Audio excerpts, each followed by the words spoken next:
Hola chicos, buenas tardes.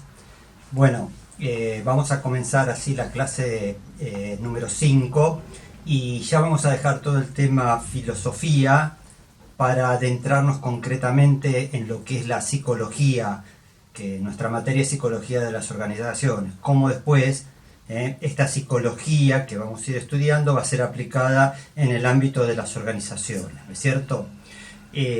Hasta la clase anterior, entonces vimos lo que era la filosofía, dijimos como antecedente de la psicología, y que vimos la antropología filosófica, tratamos de ver cómo la filosofía ve al hombre. ¿Se acuerdan que yo les dije antropología filosófica? Porque la filosofía estudia tiene distintas disciplinas. Pero acá nosotros tratamos de ver concretamente cómo se ve al ser humano, ¿no? Porque detrás de cada concepción del hombre hay una idea filosófica, si el hombre es bueno, malo, si el hombre puede cambiar, sí o no, hay una idea filosófica. Entonces, por eso, toda idea psicológica de alguna manera está sustentada en una idea filosófica. Ahora vamos a entrar entonces concretamente en psicología, y vamos a tratar de ver cómo el hombre se va desarrollando a través digamos, de sus conductas. Esta es un poco la idea. Acá yo les había hecho, para que distingamos bien y no nos confundamos, cuando veíamos filosofía, la idea de filosofía viene del griego. A ver, ¿qué agarro? Filosofía, la palabra filosofía viene del griego, es una palabra griega. Filos, que se escribe así en griego, bueno, se escribe con letras griegas, pero se pronuncia así, filos, que significa amor, y sofía, sabiduría. Por lo tanto, la filosofía es el amor a la sabiduría, el amor al conocimiento que tenían los griegos que se preguntaban. Ahora fíjense, psicología también viene del griego, psique, se escribe psiche, pero se dice psique, en el griego significa alma. Y logía, estudio, por lo tanto la psicología es el estudio del alma. Fíjense, acá es Sofía, es sabiduría, pero acá es logía, no confundamos. Son términos distintos. Amor a la sabiduría y acá logía, estudio del alma. Vieron que las palabras que terminan en logía, por ejemplo, antropología, estudio del hombre. Es decir, todo lo que termina en logía significa estudio. Bien, entonces vamos a entrar un poquitito en qué estudia concretamente la psicología. La psicología estudia las manifestaciones a través de las conductas. Cómo el hombre se manifiesta a través de las conductas observables. Tiene tres áreas, por ejemplo. La mente, porque nosotros nos desarrollamos también a través del conocimiento de la mente. El cuerpo y también el mundo exterior. Esas tres cosas son las que afectan nuestro comportamiento. Mente, cuerpo y mundo exterior.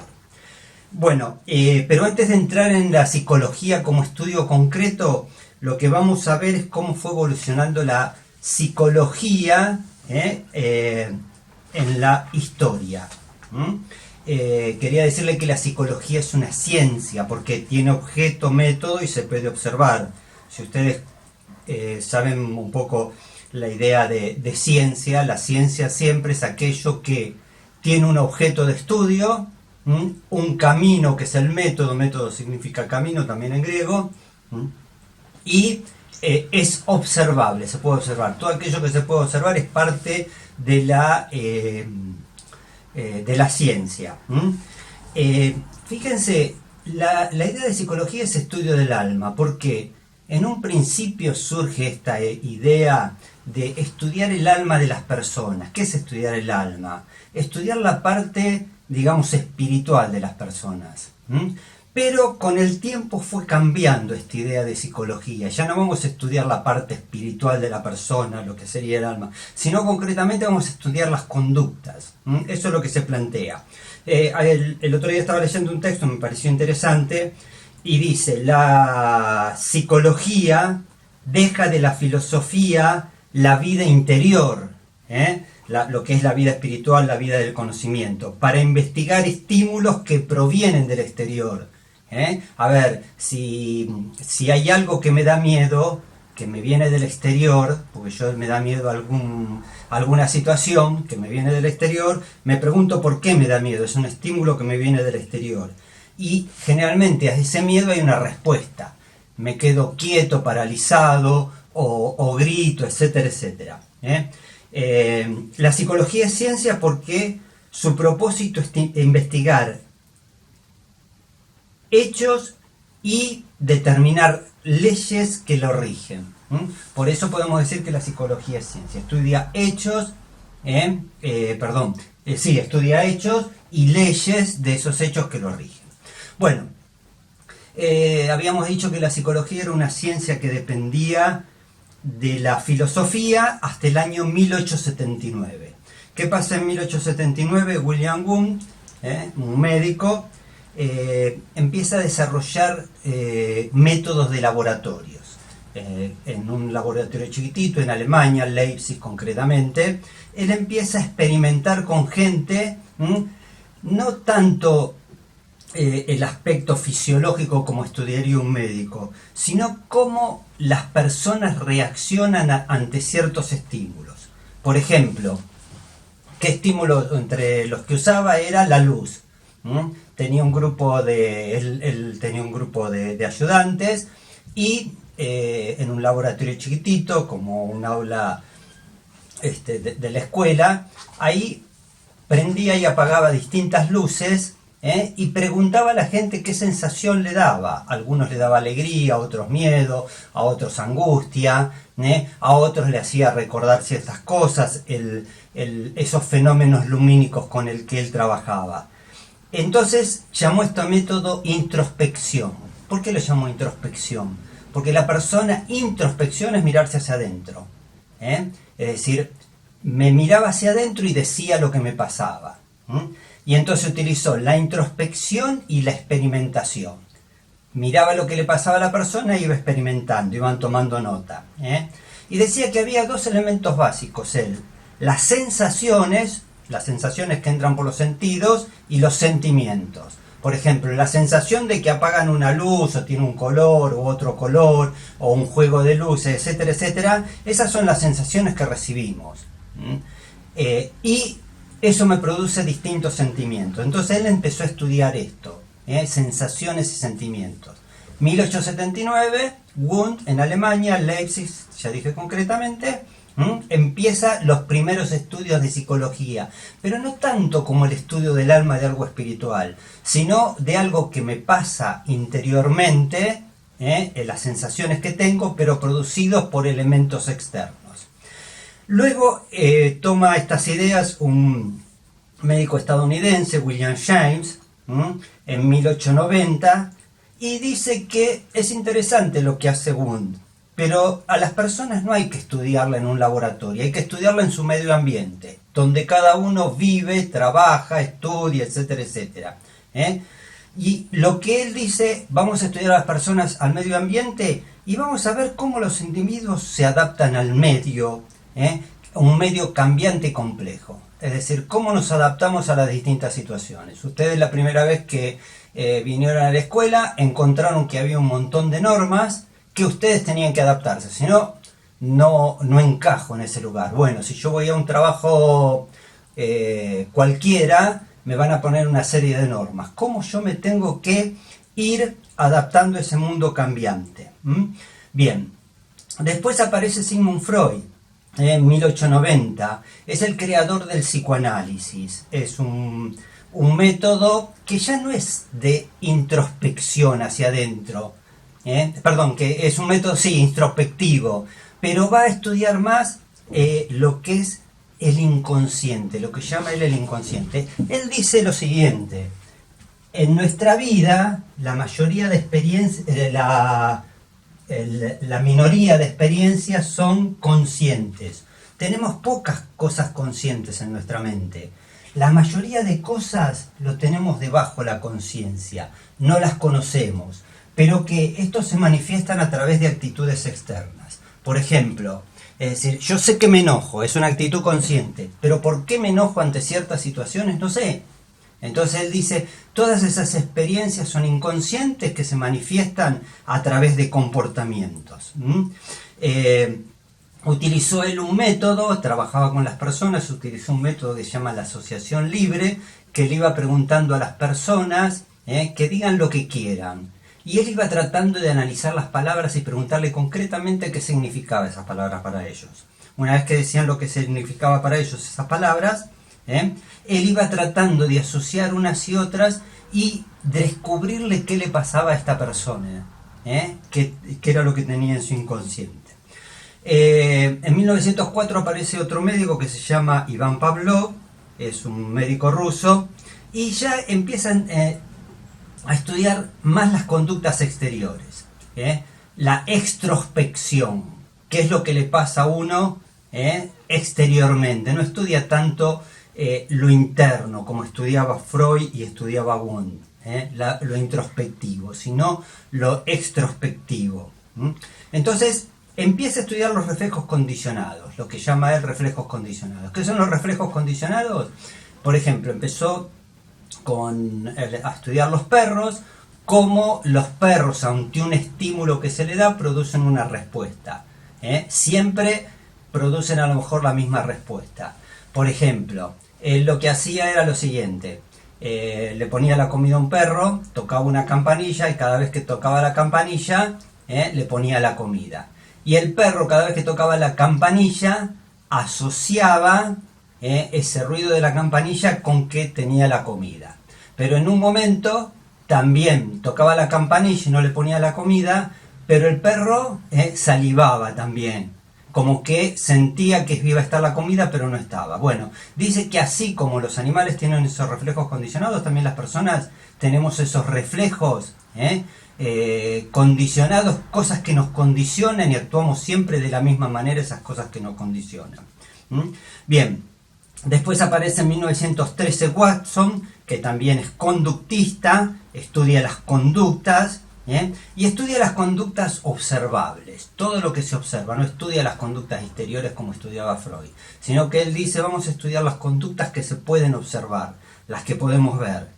Ponía un grupo de chicos, por ejemplo de una determinada edad, todos de esa misma edad, iba observando cómo algunos se juntaban en grupo, otros no, otros hacían las cosas solos, otros en grupo, otros eran agresivos frente a ciertas situaciones. Estudiaba las conductas exteriores, no tanto lo que le pasaba interiormente. Entonces, esta es la idea del conductismo. Skinner en 1950 también plantea las conductas, pero él dice que el hombre manifiesta las conductas a través de lo que de las recompensas que recibe. Yo sé que me tengo que portar bien porque voy a recibir una recompensa. Cuando éramos chicos, nuestros padres nos decían, si te portás bien te doy un caramelo, si haces tal cosa te doy esto. Yo sé que tengo que ir a la escuela porque voy a obtener una nota, porque si no voy y no estudio no voy a obtener esa nota, o yo docente tengo que ir porque si no me ponen ausente y después no cobro. Entonces él dice eso, Skinner. Nuestras actitudes están condicionadas a través de las recompensas que recibimos. La sociedad nos otorga la recompensa. Y después vienen otros psicólogos que se llaman los psicólogos humanistas, también en 1950, Maslow, Roger y May, que estudian la naturaleza del hombre. Dicen que la naturaleza es activa y creadora, que el hombre puede con su naturaleza y con su inteligencia manejar las situaciones, no está condicionado a cosas externas, sino que él maneja las situaciones. A ver, hay cosas que sí que los condicionan, pero él puede manejar. No estamos, como decía Skinner, totalmente condicionados por la recompensa. Dice, a veces estamos condicionados, pero a veces sabemos manejar esas situaciones y buscamos otros caminos. Bueno, después aparece Jean Piaget, 1960. Jean Piaget empieza a estudiar cómo evoluciona la inteligencia de los niños. Yo a un niño de 3 años no le puedo enseñar a leer y escribir. ¿Por qué? Porque su mente no está desarrollada para eso. Recién le puedo enseñar concretamente a los 6 años. Antes le puedo enseñar algunas letras. Por ejemplo, hay chicos que a los 4 años saben escribir su nombre. Pero si yo le doy las letras separadas, no las saben ordenar. ¿Por qué? Porque tienen en la mente cómo se escribe, pero no pueden después armar su nombre con esas letras. ¿Por qué? Porque no está su mente desarrollada para eso. Bueno, estudia cómo va progresando de acuerdo a cada edad, más o menos las distribuye en distintas edades, ya van a ver en los apuntes que le voy dando, cómo nuestra inteligencia va creciendo. Bueno, después aparece Gardner, que dice que el hombre, la mente humana, es capaz de procesar tanto los conocimientos como las situaciones en que vive. Por ejemplo, si yo voy por una ruta y atrás siento un ruido de sirena, es decir, lo que hago a modo de computadora, digo, es una sirena que me está anunciando que necesita paso. Por lo tanto, ¿qué hago? Proceso eso y digo, tengo que dejarle paso. Me tiro a un costado y le dejo paso. ¿Ven? Eso no ocurría en Pavlov. Pavlov decía que tenemos muchos reflejos condicionados. Gardner va a decir que no, que la mente humana procesa a modo de una computadora toda la información que recibe. Bueno, y después vamos a ver la psicología en la actualidad, Klein y Lacan, es decir, cómo son partidarios del psicoanálisis, cómo estudian el trato de las enfermedades mentales también, y después algunos que van trabajando a Piaget, que se va aplicando más en los años 70 sobre la escuela, cómo trabajan los niños en grupo, cómo debemos digamos, armar actividades grupales, que es necesario que el hombre se desarrolle a través de actividades grupales, son herederos de Piaget. Y también la teoría cognitiva, cómo nuestros conocimientos van a depender de los grupos sociales que nos vinculamos. De acuerdo al grupo social que nos vinculamos, vamos a ir adquiriendo distintos comportamientos o distintas actitudes. Si yo me voy al África, a una tribu primitiva del África, los comportamientos, las actitudes van a ser completamente los comportamientos y actitudes que tenemos nosotros o los europeos. ¿Por qué? Porque vivimos en una cultura distinta. La cultura como también nos va a condicionar. Chicos, todas estas son ideas y posturas. Es decir, ¿cuál es la mejor? No puedo decir cuál es la mejor. Cada uno va a sacar, o después vamos a hilar cómo, digamos, algunas se van entrelazando unos con otras, y decir, vamos a sacar nuestra propia conclusión. Lo importante acá es ver cómo fue evolucionando y las distintas ideas que hay. Bueno, yo les voy a mandar por la plataforma, donde el link del video, les voy a mandar una actividad que va a consistir en lo siguiente. Ustedes van a tener que hacer una línea histórica, que puede ser con una liñita así, poner por fechas aproximadamente. Pueden poner por fechas, comienzo, las fechas, o la pueden hacer así, ir poniendo los distintos autores. ¿Qué tienen que poner en la línea histórica? En la línea histórica, que la pueden hacer de esta manera o en la hoja así, como ustedes quieran, en la línea histórica me van a tener que poner el autor, por ejemplo, Wundt, es decir, 1879, perdón, es decir, estudia, abre su primer laboratorio y estudia las sensaciones y los sentimientos. ¿A través de qué? A través de la introspección. Clarito, lo principal de cada uno. Freud estudia el inconsciente, es creador del psicoanálisis, etcétera, etcétera. Nada más que eso. Después me lo manda, yo después les voy a dar bien la fecha, pero me tienen que hacer una línea histórica con los psicólogos que van a estar en el texto que yo les voy a enviar a través de la plataforma. Bueno, nos vemos la próxima clase. Suerte, cuídense y hasta la semana que viene.